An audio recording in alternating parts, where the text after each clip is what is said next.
ao Leitura de Ouvido, o podcast que transforma linhas em ondas sonoras. Eu sou o Lucas. Eu sou a Dayana. E o episódio de hoje é O Bebê de Tarlatana Rosa, de João do Rio. O clássico do conto fantástico e decadente brasileiro. O caso de amor de carnaval com depravação e horror. Isso, vale um disclaimer aqui que bebê, ele tá se tratando de uma moça, né? Uma mulher bonita. Então vamos lá, boa leitura. O Bebê da Tarlatana Rosa, de João do Rio.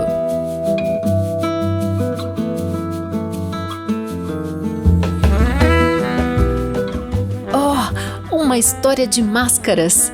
Quem não tem na sua vida? O carnaval só é interessante porque nos dá essa sensação de angustioso imprevisto. Francamente, toda a gente tem a sua história de carnaval, deliciosa ou macabra, álgida ou cheia de luxúrias atrozes. Um carnaval sem aventuras não é carnaval. Eu mesmo este ano tive uma aventura. E Heitor de Alencar esticava-se preguiçosamente no divã, gozando a nossa curiosidade. Havia no gabinete o Barão Belfort, Anatólio de Azambuja, de que as mulheres tinham tanta implicância, Maria de Flor, a extravagante boêmia, e todos ardiam por saber a aventura de Heitor. O silêncio tombou expectante. Heitor, fumando um Gianacli autêntico, parecia absorto. É uma aventura alegre? Indagou Maria. Conforme os temperamentos.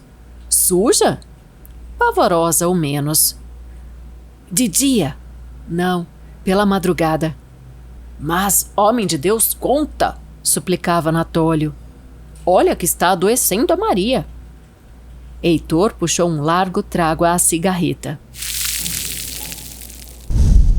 Não há quem não saia no carnaval disposto ao excesso, disposto aos transportes da carne e às maiores extravagâncias. O desejo, quase doentio, é como incutido, infiltrado pelo ambiente. Tudo respira luxúria, tudo tem da ânsia e do espasmo, e nesses 4 dias paranoicos, de pulos, de guinchos, de confianças ilimitadas, tudo é possível. Não há quem se contente com uma, nem com um, atalhou Anatólio. Os sorrisos são ofertas, os olhos suplicam, as gargalhadas passam como os arrepios de urtiga pelo ar. É possível que muita gente consiga ser indiferente. Eu sinto tudo isso, e, saindo à noite para a porneia da cidade, saio como na Fenícia saíam os navegadores para a procissão da primavera, ou os alexandrinos para a noite de Afrodite. Muito bonito, ciciou Maria de Flor. Está claro que este ano organizei uma partida com 4 ou 5 atrizes e 4 ou 5 companheiros. Não me sentia com coragem de ficar só como um trapo no vagalhão de volúpia e de prazer da cidade. O grupo era o meu salva-vidas. No primeiro dia, no sábado, andamos de automóvel a percorrer os bailes. Íamos indistintamente beber champanhe aos clubes de jogo que anunciavam bailes e aos machiches mais ordinários. Era divertidíssimo, e ao 5º clube estávamos de todo excitados. Foi quando lembrei uma visita ao baile público do recreio. Nossa Senhora, disse a primeira estrela de revistas que ia conosco. Mas é horrível, gente ordinária, marinheiros à paisana, fúfias dos pedaços mais esconsos da rua de São Jorge. Um cheiro atroz, rolos constantes. Que tem isso? Não vamos juntos? Com efeito, íamos juntos e fantasiadas as mulheres. Não havia o que temer e a gente conseguia realizar o maior desejo: acanalhar-se, enlamear-se bem. Naturalmente fomos e era uma desolação com pretas beiçudas e desdentadas, esparrimando belbutinas fedorentas pelo estrado da banda militar. Todo o pessoal de azeiteiros de roelas lôbregas e essas estranhas figuras de larvas diabólicas, de íncubos em frascos de álcool, que têm as perdidas de certas ruas, moças, mas com os traços como amassados e todas pálidas, pálidas feitas de pasta de mata-borrão e de papel de arroz. Não havia nada de novo. Apenas, como o grupo parara diante dos dançarinos, eu senti que se roçava em mim, gordinho e apetecível, um bebê de Tarlatana Rosa. Olhei minhas pernas de meia curta. Bonitas.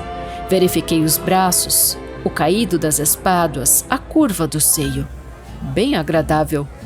Quanto ao rosto, era um rostinho atrevido, com 2 olhos perversos e uma boca polpuda como se ofertando.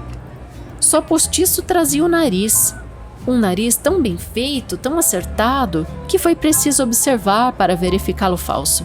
Não tive dúvida. Passei a mão e preguei-lhe um beliscão. O bebê caiu mais e disse num suspiro: "Ai, que dói!"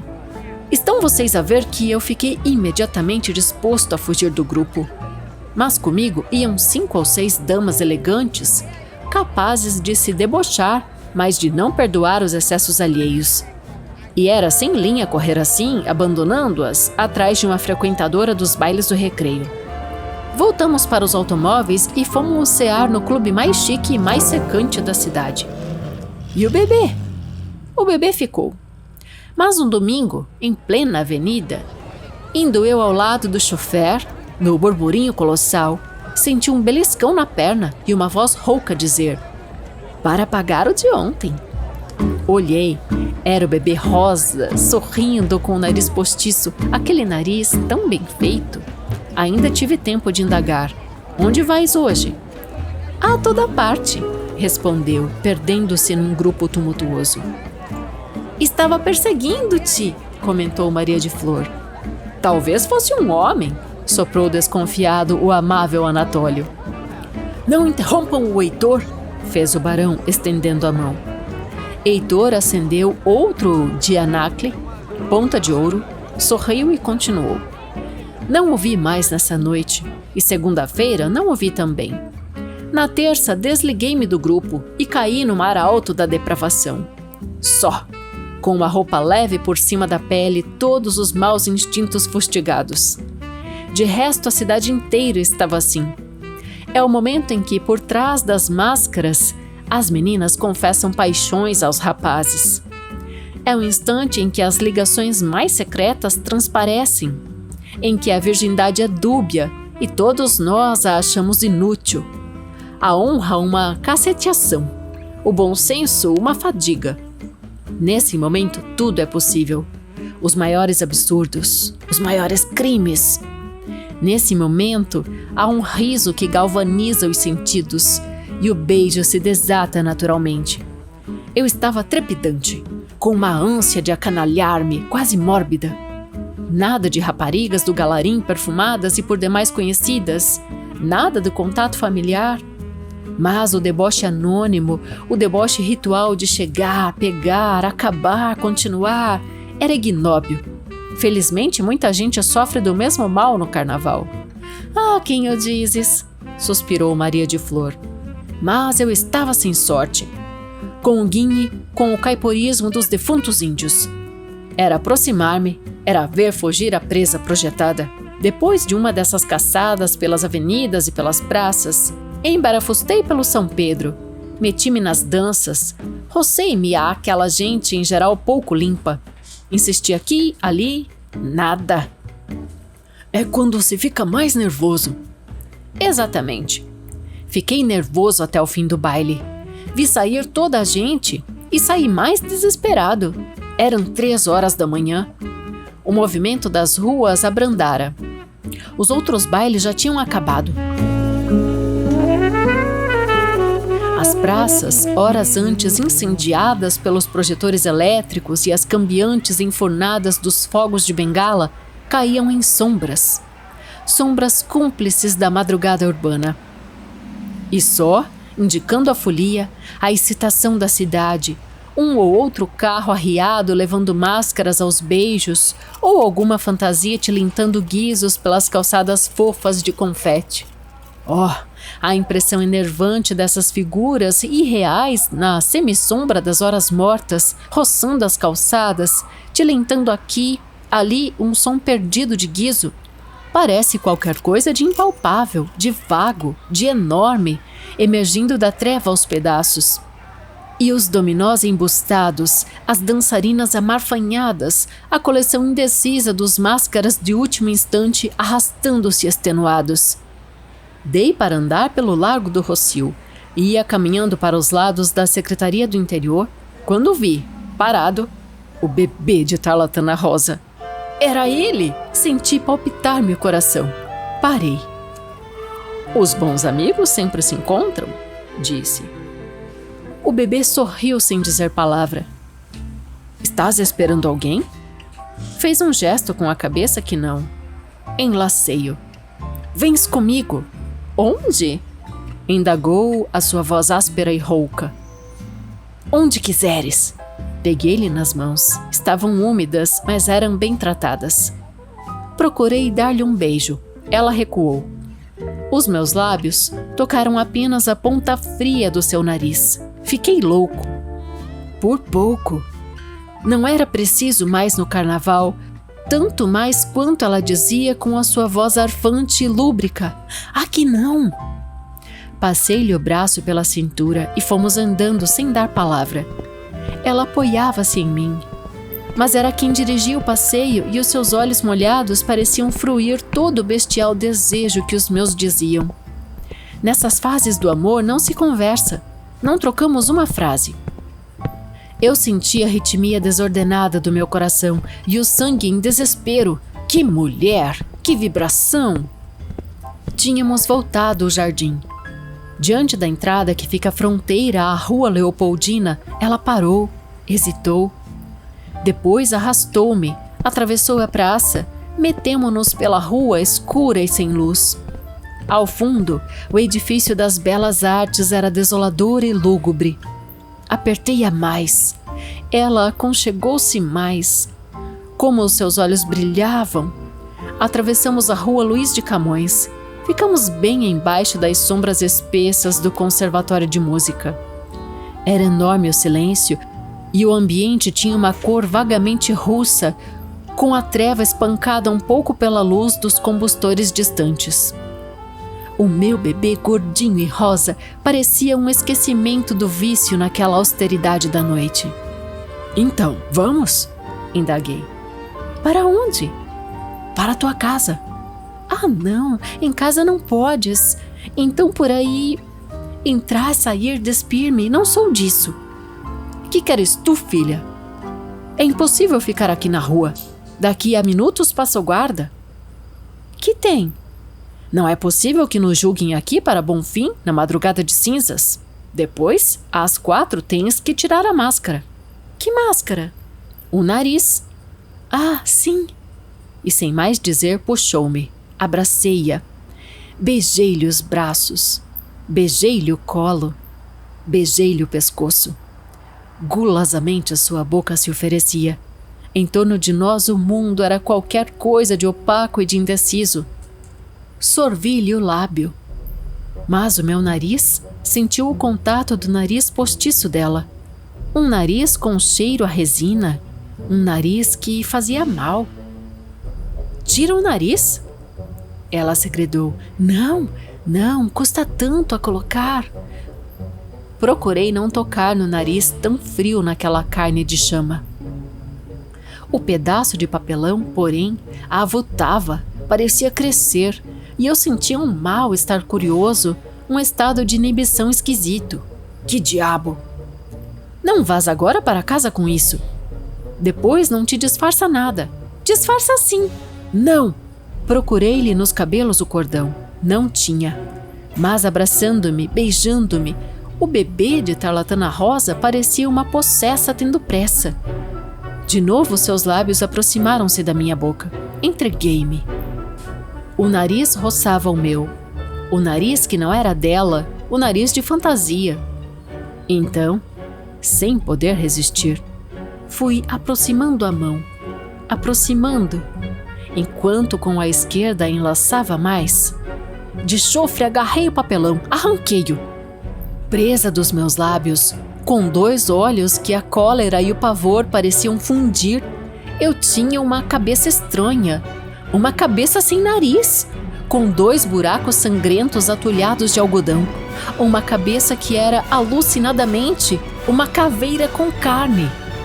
Desapeguei-a. Recuei num imenso vômito de mim mesmo. Todo eu tremia de horror, de nojo. O bebê de Tarlatana Rosa, emborcara no chão com a caveira voltada para mim, num choro que lhe arregaçava o beiço, mostrando singularmente abaixo do buraco do nariz os dentes alvos. Perdoa, perdoa, não me batas, a culpa não é minha. Só no carnaval é que eu posso gozar. Então, aproveito, ouviste? Aproveito, foste tu que quiseste. Sacudia com fúria. Pula de pé num safanão que a devia ter desarticulado. Uma vontade de cuspir, de lançar, apertava-me a glote, e vinha-me o imperioso desejo de esmurrar aquele nariz, de quebrar aqueles dentes, de matar aquele atroz reverso da luxúria. Mas um apito trilou. O guarda estava na esquina e olhava-nos, reparando naquela cena da semitreva. Que fazer? Levar a caveira ao posto policial? Dizer a todo o mundo que a beijara? Não resisti. Afastei-me, apressei o passo e, ao chegar ao largo, inconscientemente, deitei a correr como um louco para casa, os queixos batendo, ardendo em febre. Quando parei à porta de casa para tirar a chave, é que reparei que a minha mão direita apertava uma pasta oleosa e sangrenta. Era o nariz do bebê de Tarlatana Rosa. Heitor de Alencar parou, com o cigarro entre os dedos, apagado.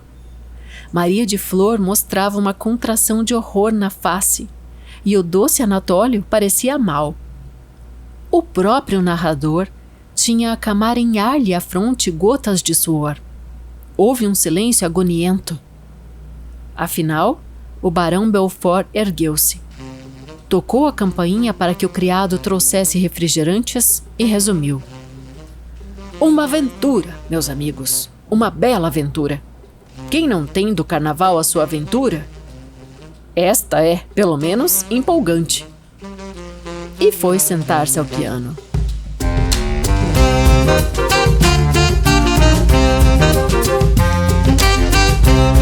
E esse foi O Bebê de Tarlatana Rosa, de João do Rio.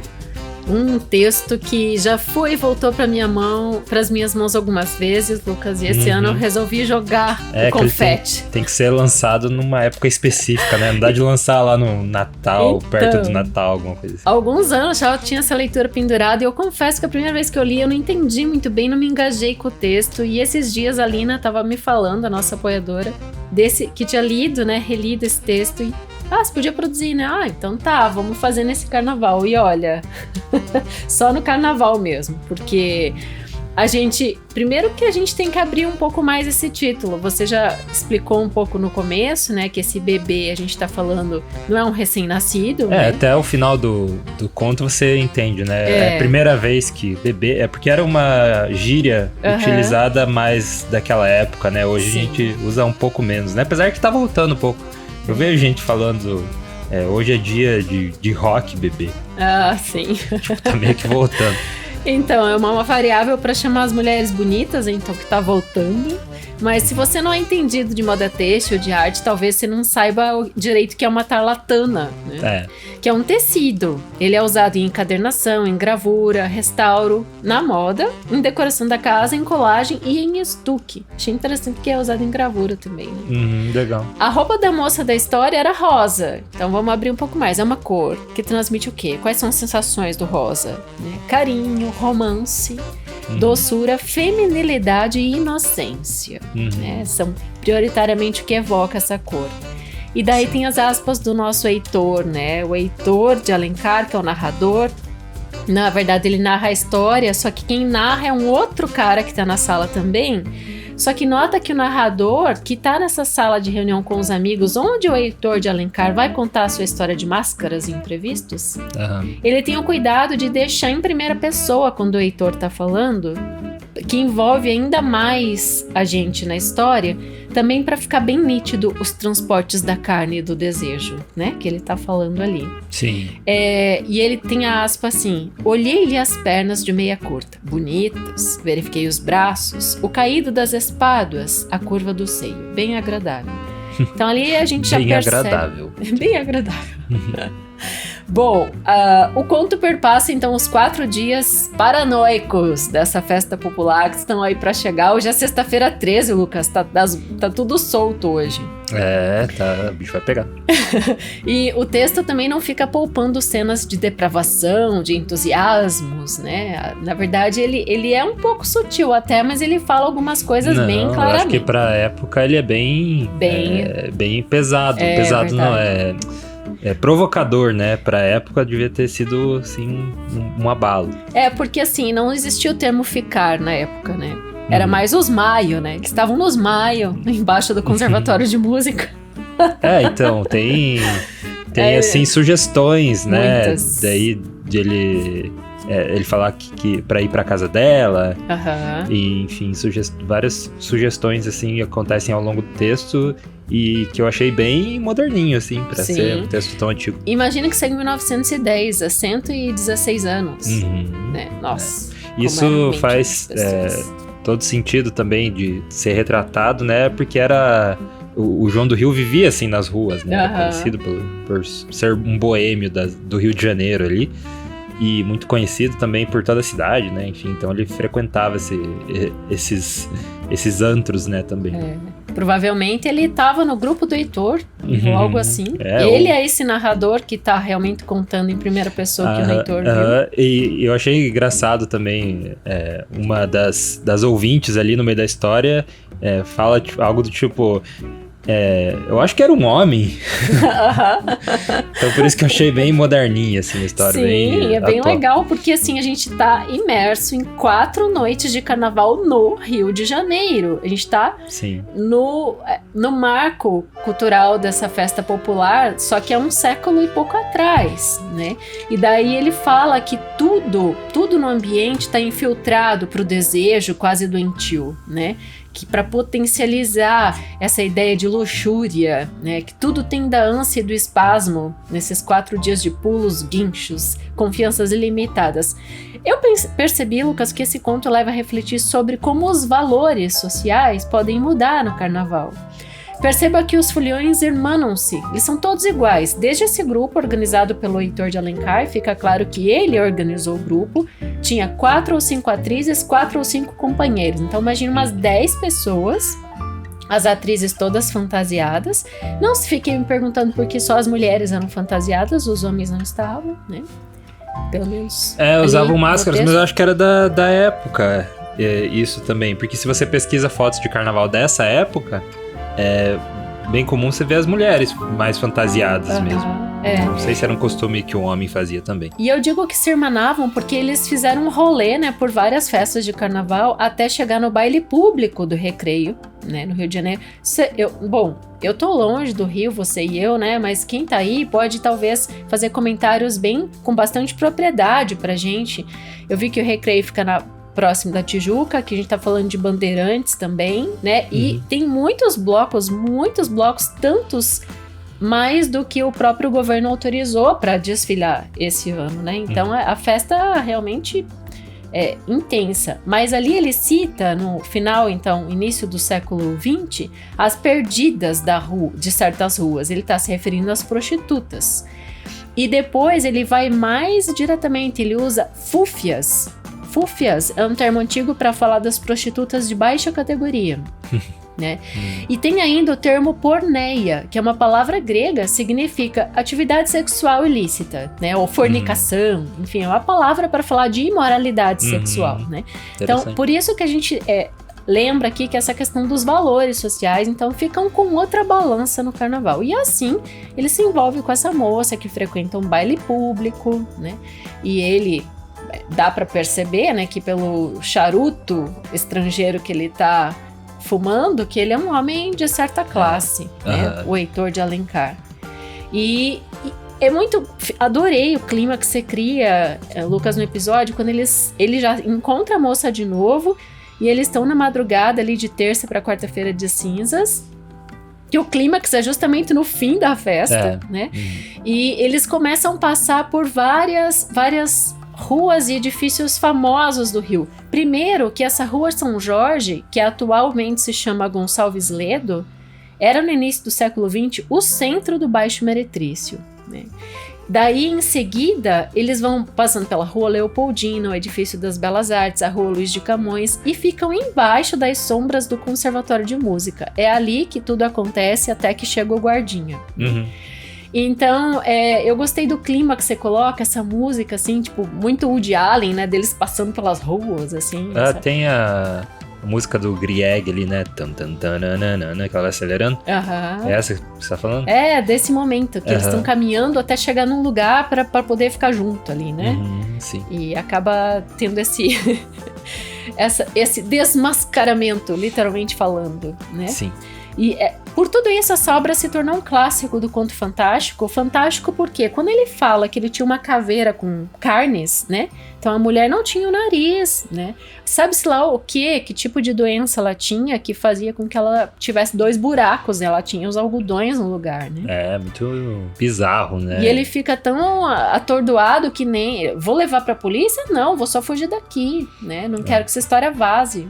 É um final bem inesperado, eu achei. E acabou com a festa, né? Que ele tava ali também. Acabou ficando sem ninguém o carnaval inteiro. Ficou cabisbaixo no final ali da história. E bem bizarro. Né?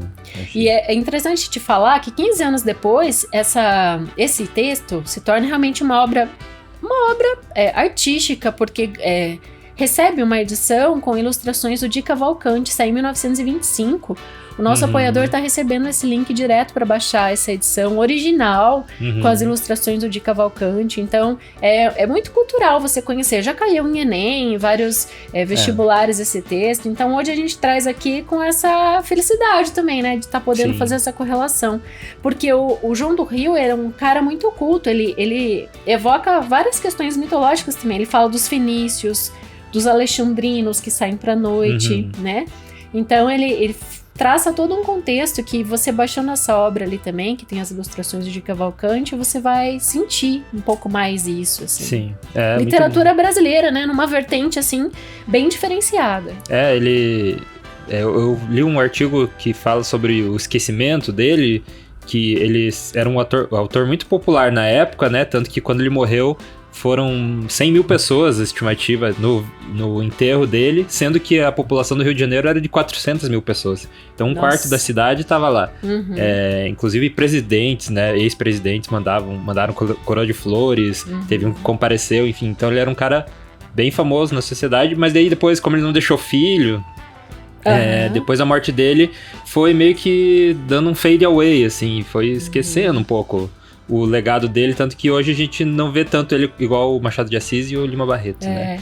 Mas tá voltando agora, o que é interessante, né? Porque também não tem tanto esse peso igual o Machado, porque ele era um jornalista, né? Então muita da obra dele... O Machado também trabalhou como jornalista, mas é diferente. Mas o João de Rio era bem jornalista, né? E muitas dos contos dele saíram no jornal e não teve esse peso literário, tanto tipo de um romance, né? Enfim. Sim, porque ele fazia crônicas, essencialmente, e contos. Isso, então esse foi um dos motivos, assim, mas hoje tá começando a voltar aqui no podcast, a gente traz sempre, e a gente vê ele sendo estudado, né, nas escolas. Justo, também. E até queria falar 2 coisas antes de ir pros apoiadores. Uma é falar todos os episódios do João do Rio que a gente já teve, e dizer que com tudo isso que você falou, fica aí o convite para você ir lá no Aventura de Hotel, que é quando a gente trabalha a biografia do João do Rio. Depois a gente retoma brevemente em alguns episódios, né, mas dizer que esse texto saiu em Dentro da Noite, né, que é esse livro de 1910. Mas na Aventura de Hotel a gente tinha notas? Que era bem do começo não, acho do que podcast. foi depois, é verdade. Foi depois.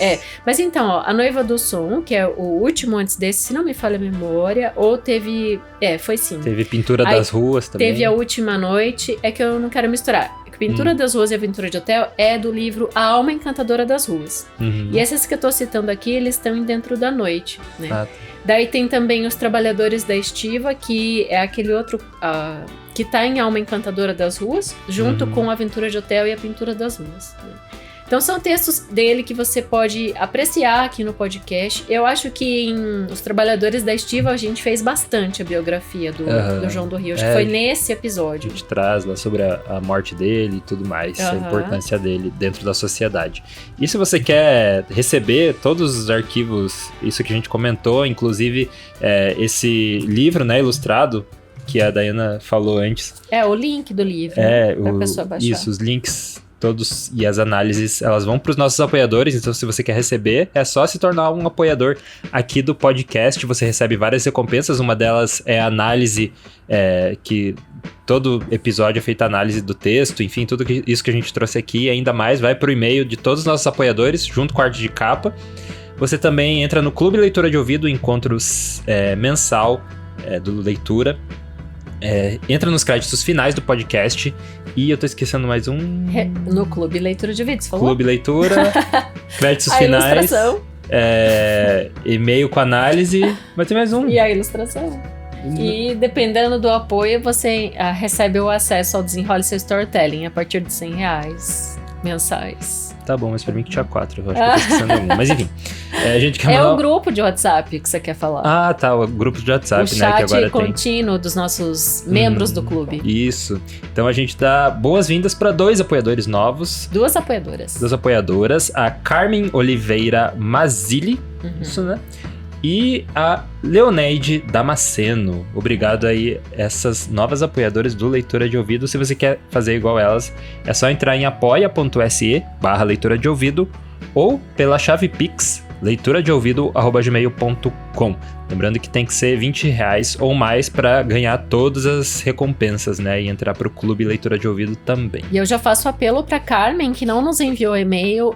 Ela fez o Pix, né? E eu tô sem o contato dela pra pôr ela no grupo de WhatsApp ou pra mandar o material pra ela do estudo, que é isso que você tava comentando. Então, Carmen, escreve pra gente no leituradeouvido@gmail.com ou manda um oi lá no Instagram.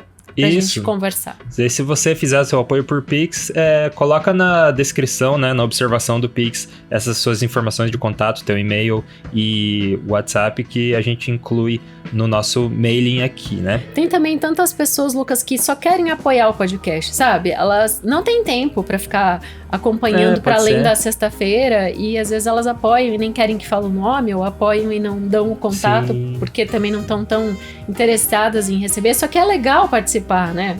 Vocês vão ver que quando entra no que a gente promove, que não é, na verdade, não é algo que vai tomar tanto tempo, né? É uma coisa bem divertida e leve. Então fica aí o convite para entrar como apoiador e receber todas as recompensas.